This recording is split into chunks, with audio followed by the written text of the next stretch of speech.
Step away from the door. Hands where we can see them." The command cut through the quiet of the early morning like a siren no one else could hear, and Malik Johnson froze on the cracked concrete of his front porch, his breath catching somewhere between confusion and instinct as he slowly raised his hands, palms open, fingers trembling just enough to betray the storm building inside his chest. Across the narrow street, 50 Marines stood in perfect formation, their boots aligned with mechanical precision, their presence swallowing the small neighborhood whole as neighbors peeked through blinds and half-open doors, whispering without sound, watching a scene that didn't belong on their block, not at 7:12 a.m., not in front of a house with peeling paint and a rusted mailbox leaning slightly to the left. Malik's eyes moved from one uniform to the next, searching for something human, something that explained why armored vehicles idled along the curb and why every gaze seemed locked on him like he had done something wrong, even though just 12 hours earlier he had been kneeling beside a bus stop bench under a flickering yellow light, holding out a warm paper bag to an old woman wrapped in layers too thin for the cold, her hands shaking as she accepted it, her voice barely above a whisper when she said thank you. He hadn't thought about it much after that, because it wasn't new. It was just what he did every day after his shift at the grocery store. Every leftover sandwich or cup of soup carefully saved and carried 6 blocks out of his way, because she was always there, always alone, always invisible to everyone else. Now the air felt heavier, colder, like the morning itself had turned its back on him, and Malik swallowed hard, trying to steady his breathing as one Marine stepped forward, his movements controlled, deliberate, not aggressive but not soft either, the kind of authority that didn't need to raise its voice to be heard. Somewhere behind the line, a black SUV door clicked open, the sound small but sharp enough to echo through Malik's chest, and every head turned just slightly, just enough to acknowledge whoever was about to step out, someone important. Enough to command silence without saying a word. Malik's heart pounded louder now, each beat pressing against his ribs like a question he couldn't answer, because none of this made sense. Not the uniforms, not the attention, not the way his name hadn't even been spoken yet, but somehow felt written all over the moment. His sneakers scraped lightly against the concrete as he shifted his weight, the faint sound swallowed instantly by the stillness around him, and for a split second, he wondered if this was about something he didn't even know he had done, something small that had somehow become something big, the way things sometimes did for people like him. The SUV door opened wider, and a polished shoe touched the pavement, steady, controlled, followed by the slow rise of a figure stepping into the morning light, and Malik's breath caught again, not out of fear this time, but because deep down, something told him this wasn't an accident. This wasn't random. This was connected, somehow, impossibly, to that quiet moment under the flickering bus stop light, to the paper bag, to the woman no one else saw. And as the figure straightened and began to walk forward, Malik realized that whatever was about to happen next was going to change everything he thought he understood about a simple act of kindness. The figure stepped fully into view, tall, composed, dressed in a crisp uniform that seemed untouched by the early morning chill, his presence pulling the air tighter around Malik as every Marine behind him straightened just a fraction more, as if the ground itself had shifted under their boots. Malik swallowed, his throat dry, his arms still raised, unsure if lowering them would make things worse, because no one had told him what this was. No one had said his name, and yet everything pointed directly at him. The man's gaze locked onto Malik, steady and unreadable, not angry, not kind, just precise, like he was measuring something invisible. For a moment, no one spoke, and the silence stretched so thin it felt like it might snap. Malik's mind raced backward, searching for anything that could explain this, any mistake, any moment he might have crossed a line he did not know existed, but all he could find was the same quiet routine, the same 6-block walk after work, the same paper bag warm in his hands, the same old woman sitting beneath that flickering light, her shoulders hunched against the cold, her eyes lifting just slightly when she saw him coming. He remembered how she never asked for anything, never reached out, just accepted what he offered with a small nod, like dignity mattered more than hunger. Yesterday had been colder than usual, the wind cutting through the streets in sharp bursts, and Malik had noticed her hands shaking more than before, so he had stayed a little longer, pulling his jacket tighter around himself while she ate, just in case she needed something, just in case being there meant more than the food. He had not told anyone about it, not his mother who already worried too much, not his friends who would have laughed and called him soft, because it was not something he did for recognition. It was just something that felt right, something quiet and steady in a world that rarely slowed down enough to notice. Now that same world seemed to be staring straight at him, judging him without words, and Malik's chest tightened as he finally lowered his hands halfway, unsure, hesitant, watching for any reaction from the line of uniforms in front of him. None came. The man took another step forward, his polished shoes making a soft sound against the pavement. Controlled, deliberate, and Malik noticed the way the Marines shifted ever so slightly behind him, not in threat, but in attention, like something important was about to be said. Malik's heart pounded harder, each beat louder than the last, because whatever this was, it was not random, it was not a mistake, it was something connected to him, to something he had done, even if he did not understand how something so small could lead to something this large.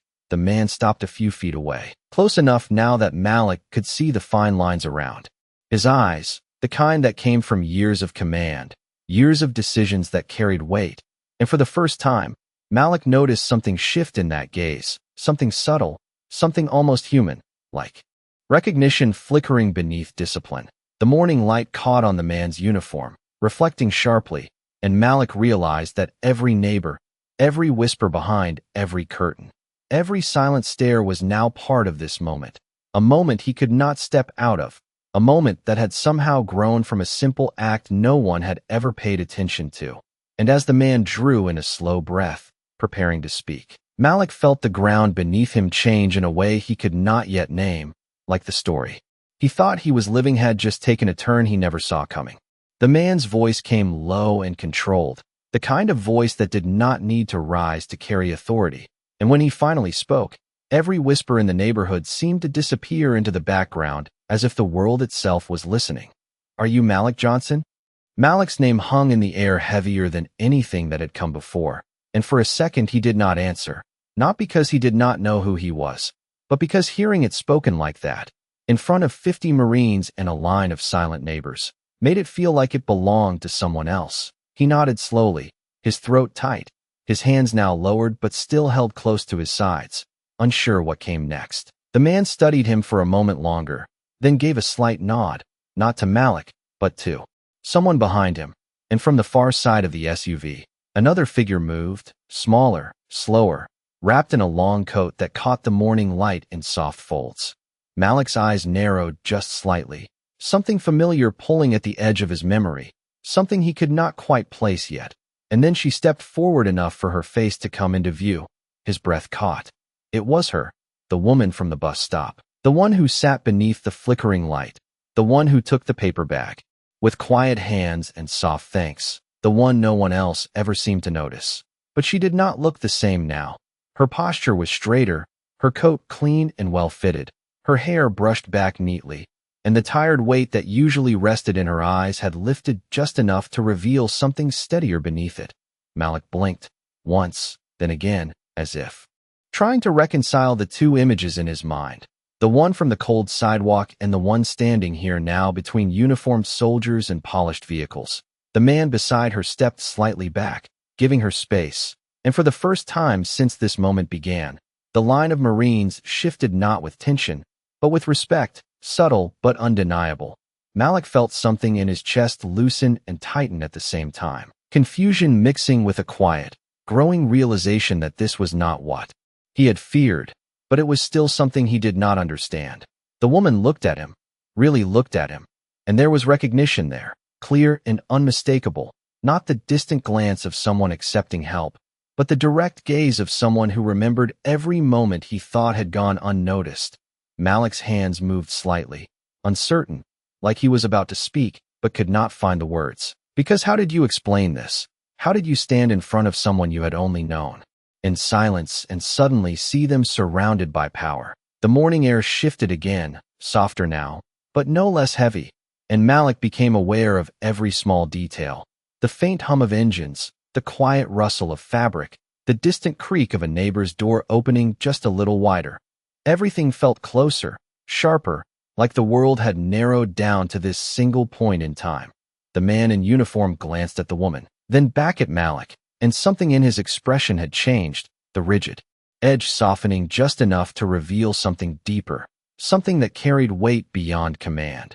Malik's heartbeat slowed just slightly, not because the tension was gone, but because it was changing shape, becoming something else, something that felt less like judgment and more like revelation. And as the woman took one careful step forward, her eyes never leaving his, Malik realized that whatever was about to be said next was going to explain everything, not just about this moment, but about every quiet one that had led up to it. The woman's voice came softer than Malik remembered, but clearer, steadier, carrying a quiet strength that did not need to prove itself. And when she spoke his name, Malik, it did not sound like a question or a command. It sounded like recognition, like something that had been waiting to be said out loud. Malik's chest tightened as he took a small step forward without realizing it. His eyes fixed on her face, searching for the pieces that connected the woman from the cold bench to the one standing here, now surrounded by order and authority.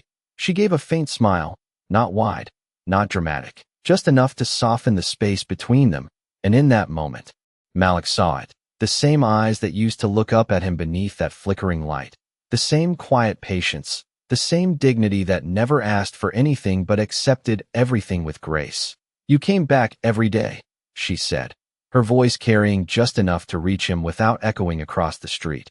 And Malik felt something shift inside him, something that made the noise of the neighborhood fade even further, because this was not about the Marines anymore, not about the vehicles or the uniforms. It was about something smaller, something he had done without thinking, something he had never expected to be seen. He opened his mouth slightly, unsure what to say, because there was no explanation for it, no speech prepared. It had just been food, just a routine, just a quiet decision repeated over and over again. The man beside her watched silently, his posture still strong but no longer rigid, as if he was allowing this moment to unfold on its own terms. And Malik noticed the way the Marines behind them held their positions without interruption, like they understood that whatever was happening now mattered more than any command. The woman took another step closer, her coat moving lightly with the breeze, and for the first time, Malik noticed the small details he had missed before, the way her hands no longer trembled, the way her shoulders carried less weight, the way her presence filled the space instead of blending into it. "Most people walked past," she continued, her tone even, not bitter, not accusing, just honest. "They did not see me, or they chose not to." And Malik's gaze dropped for a brief second, not out of guilt, but because he suddenly understood something he had never put into words before, that being seen was not about attention. It was about being acknowledged, about being treated like you still mattered. He looked back up, his voice finally finding its way out, quiet and uncertain. "I just did not want you to be hungry." And the simplicity of it hung in the air, unpolished, unguarded, exactly as it had always been. The woman's expression shifted, something deeper moving beneath the surface, something that looked like both gratitude and something else Malik could not quite name. And behind her, the man in uniform took a slow breath, as if preparing to step into the space she had opened. Malik's heart beat steady now, not because the tension was gone, but because it had transformed into something else, something that felt like the edge of understanding. And as the woman turned slightly toward the man beside her, giving him a small nod, Malik realized that whatever came next was not going to undo this moment. It was going to reveal it, to show him why something so simple had led to something this overwhelming, and why every quiet step he had taken over the past few weeks had somehow brought all of this to his front door. The man stepped forward at last, his presence settling into the space between Malik and the woman with a weight that felt earned rather than forced. And when he spoke, his voice carried a calm authority that did not demand attention but held it completely. "My name is Colonel Daniel Whitmore," he said, each word measured, deliberate, and Malik felt a subtle shift ripple through the line of Marines behind him, not movement, but recognition, like the name itself carried its own gravity. Malik nodded slightly, unsure what else to do, his hands now resting at his sides, but his posture still tense, still waiting, because something in the way the colonel stood, the way he looked at him, suggested that this was not just an introduction, it was the beginning of something he needed to understand. The colonel glanced briefly toward the woman beside him, then back at Malik, and for a moment, his expression softened, just enough to reveal something personal beneath the uniform, something that did not belong to rank or command. "The woman you have been helping," he continued, his tone steady, "is my mother." And the words landed quietly, without drama, but their meaning spread through Malik's chest like a slow, undeniable wave. Malik blinked, his mind catching up in fragments. The cold bench, the paper bags, the quiet nods, the way she never asked for anything. And now this connection he had never imagined, never questioned, suddenly standing in front of him in full clarity. He looked at her. Again, really looked this time. And the pieces began to align. Not perfectly, not all at once, but enough to make the moment feel real. The colonel took another step closer, closing the distance just slightly, not in a way that threatened, but in a way that acknowledged Malik as part of the conversation now, not just the center of it. "She was not supposed to be out there," he said, his voice lowering just a fraction, as if the words carried more than explanation.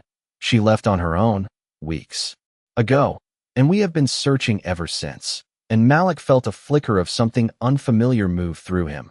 Not guilt, not fear, but a quiet awareness that the woman he thought he understood had been living a story far more complex than he had ever seen. The colonel's gaze held steady on Malik, not accusing, not questioning, but something else, something that felt closer to respect, though Malik was not sure he deserved it. "You found her," he said, simply, and Malik's chest tightened again. Because he had not been looking for anyone, he had just been walking the same streets he always walked, noticing what others ignored, doing what felt right without expecting it to matter beyond the moment. "No," Malik said softly, almost without thinking, shaking his head just slightly. "She was already there," and the honesty in his voice hung in the air, unguarded, and for the first time since this began. The colonel's expression changed more noticeably, a faint shift at the corner of his eyes, like something in Malik's answer had reached him in a way facts alone could not. Behind them, the Marines remained still, but the tension that had once filled their presence had eased, replaced by something quieter, something that matched the tone of the conversation unfolding in front of them.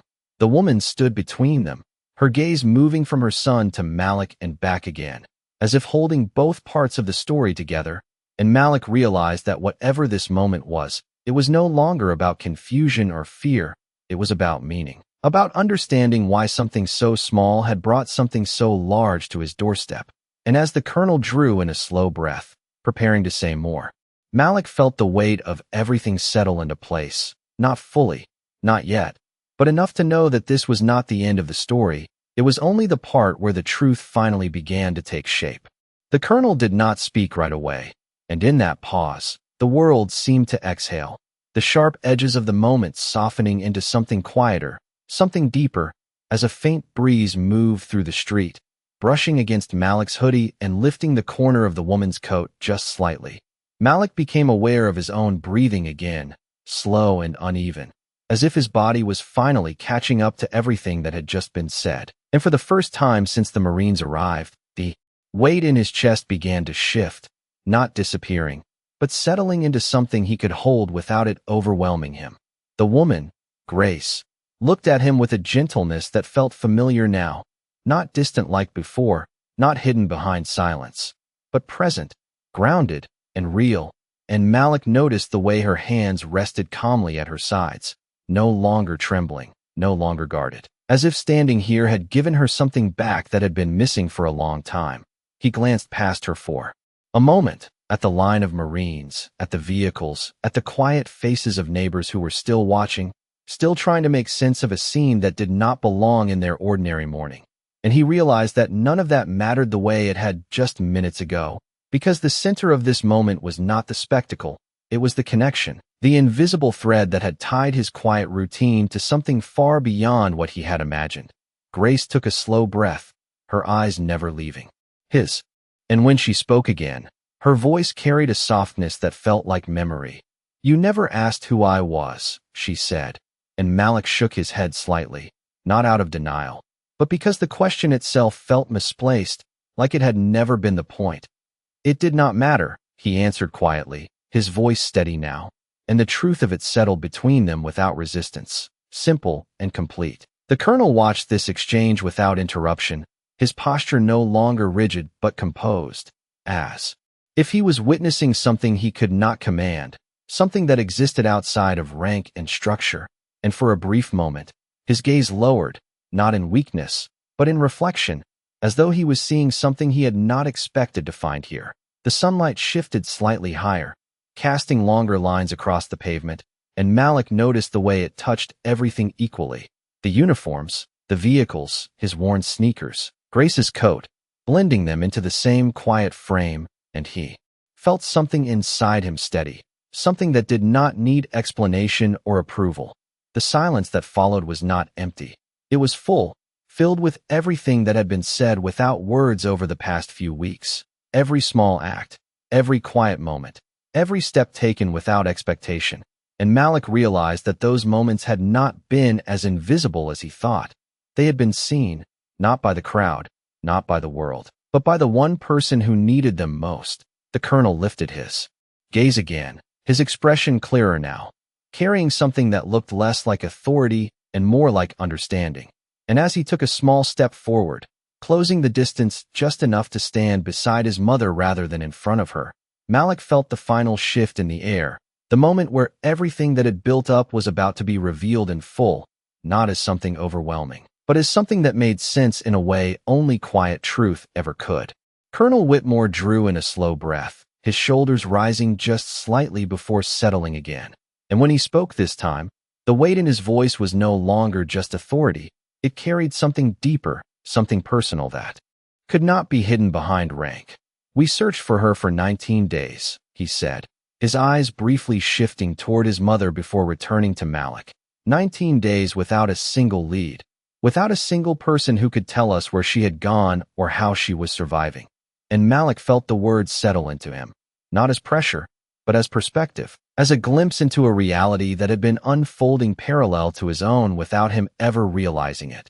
The colonel's gaze held steady, but there was a quiet shift in it now, something softer, something that acknowledged more than just facts. "She never mentioned us," he continued. "Not once, not her name, not her past, not where she came from." And Malik glanced at Grace again, understanding now that her silence had not been emptiness. It had been choice, a deliberate separation from a world she had stepped away from. "But she mentioned you," the colonel said, and that single sentence landed heavier than everything before it. Because it was unexpected, because it was personal, because it meant that those quiet moments Malik thought had disappeared into the cold air had actually stayed, had been carried somewhere, had mattered.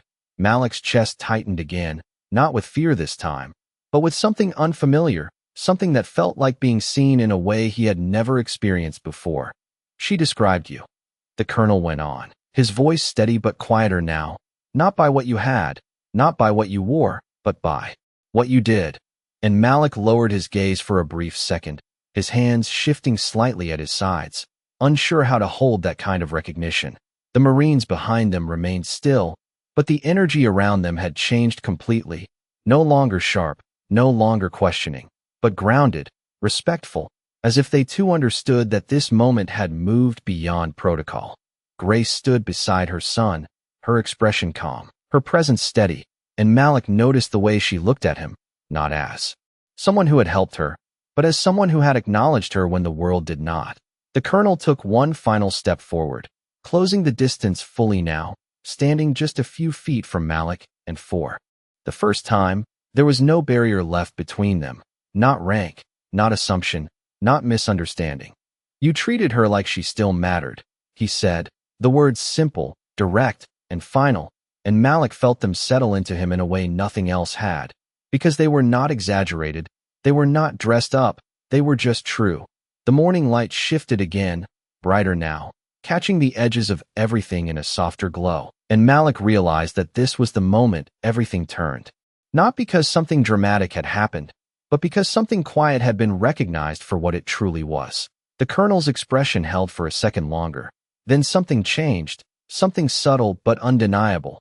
as if the man who had arrived with 50 Marines was no longer standing there as just a commanding officer, but as a son who had finally understood something he had not been able to find anywhere else. And in that realization, the entire scene transformed, not in appearance, but in meaning, becoming something far more powerful than anything Malik could have imagined when he first stepped onto his porch that morning.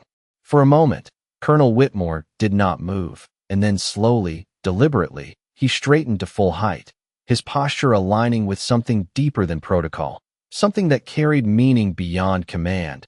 And without raising his voice, without giving a verbal order, something shifted behind him as the line of Marines responded instantly, their boots pressing firmly into the pavement as they came to attention in perfect unison. The sound crisp but not aggressive, precise but not overwhelming, and Malik felt the air change again, not with tension this time, but with recognition, something formal, something earned.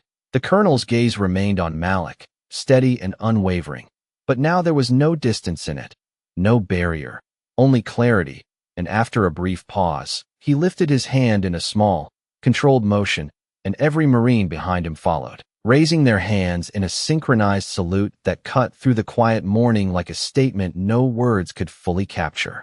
Malik stood frozen, not out of fear, but because he did not know how to respond to something like this, something so structured directed at something so simple, his hands still at his sides, his shoulders slightly tense, his mind trying to understand how a few meals and quiet moments could lead to this kind of acknowledgement. The sunlight caught the edges of the uniforms, reflecting softly, and for a second, everything seemed suspended, the neighborhood, the whispers, the uncertainty, all fading into the background as the focus narrowed to this single gesture. Grace stood beside her son, her expression calm, but her eyes filled with something deeper now, something that shimmered just beneath the surface, not sadness, not relief, but a quiet pride that did not need to be spoken. Malik glanced at her, then back at the colonel, his breath steadying as something inside him began to settle, not because he fully understood what was happening, but because he could feel that it was not about him in the way he first thought. It was about what he had done, about the choice he made every day without thinking about who was watching. The colonel lowered his hand slowly, and the Marines followed, returning to stillness with the same precision, the moment closing without noise, without spectacle, just as controlled as it began. He stepped forward one last time, his voice quieter now, almost reflective. "In my world," he said, "we honor service, we honor sacrifice, and we honor those who stand when it would be easier to walk away." And Malik felt the words settle into him, not as praise, but as something heavier, something that carried responsibility. "You showed all of that," the colonel continued, his tone even, "without a uniform, without an order, without anyone telling you to." And Malik looked down for a brief second, his chest tightening again, not from pressure, but from the realization that something he never thought twice about had meaning beyond his understanding. The street remained quiet, the neighbors still watching, but no longer whispering, no longer questioning, just witnessing. And Malik realized that this moment was not just his anymore. It belonged to everyone who had ever chosen to see someone else when it would have been easier not to. The colonel stepped back, returning to his mother's side, and for a brief second, the structure of the scene softened completely, no longer defined by rank or formation, but by something far more human, something that could not be commanded or rehearsed. And as the engines of the vehicles idled quietly in the background, Malik stood there, not as the center of attention, but as the quiet reason behind it, still trying to process how something so small had just been acknowledged, in a way he would never forget.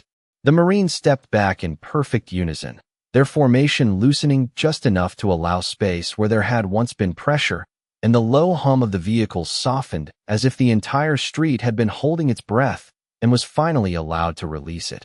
Malik stood still on the edge of his porch, his hands resting at his sides, his shoulders no longer tense, but not fully relaxed either, as if his body had not yet decided what this moment meant. And across from him, Colonel Whitmore turned slightly toward his mother, his posture easing in a way that had nothing to do with rank and everything to do with something far more personal. Grace looked at Malik one more time, her gaze steady, warm, and grounded, and without saying anything else, she gave him a small nod, the kind that carried more meaning than any speech ever could, the kind that said she had been seen, that she had not been invisible in those quiet moments, that what he had done had reached her in a way the world around her had not. Malik felt that nod settle into him, deeper than the salute, deeper than the words, because it connected directly to something he understood, something simple, something real. The colonel placed a gentle hand near his mother's shoulder, not guiding her, not directing her, but simply being there. And for a brief moment, the image shifted from something formal to something human. A son and a mother standing side by side, no longer separated by distance or silence. The first Marine turned, then another, and slowly the formation began to move, boots stepping in quiet rhythm as they returned to their vehicles, not rushed, not dramatic, just precise and controlled, leaving behind the same street they had filled only minutes before. Neighbors began to open their doors a little wider now, their faces no longer filled with confusion, but with something closer to understanding, though none of them spoke, as if they all sensed that this moment was not meant to be broken by noise. Malik watched as the SUV door opened again, and Grace paused just before stepping in, turning back one last time, her eyes finding his, and in that look, there was something final, something complete, not an ending, but a quiet acknowledgement that the connection they had shared did not need to continue in the same way to still matter. Malik gave a small nod in return, almost instinctively, his throat tight, but his expression steady, and then she stepped inside, the door closing softly behind her. The engines started one by one, the sound low and controlled, and the vehicles began to pull away, leaving the street exactly as it had been before, except it was not the same anymore, not to Malik, not to anyone who had witnessed what had just happened. The last vehicle turned the corner and disappeared, and the silence that followed was different now, not heavy, not tense, but open, like something had been cleared away. Malik stood there for a long moment, the morning light warming the edge of his face, his mind replaying everything, the voice, the words, the salute, the recognition, and then, slowly, he turned back toward his door, his steps quiet, against the worn wood of the porch, his hand brushing lightly against the frame as he walked inside. The house felt the same, small, familiar, unchanged, and yet something inside him had shifted in a way he could not fully explain, something that did not need explanation, because it was not about what he had received, it was about what he had given without knowing it mattered. Outside, the street returned to its ordinary rhythm, but for Malik, the ordinary had been redefined, not by power, not by attention, but by the quiet certainty that even the smallest act, done without expectation, could carry further than he would ever see. And as the door closed softly behind him, the light lingered just a little longer on the empty porch, as if holding onto the echo of something that had already become part of who he was.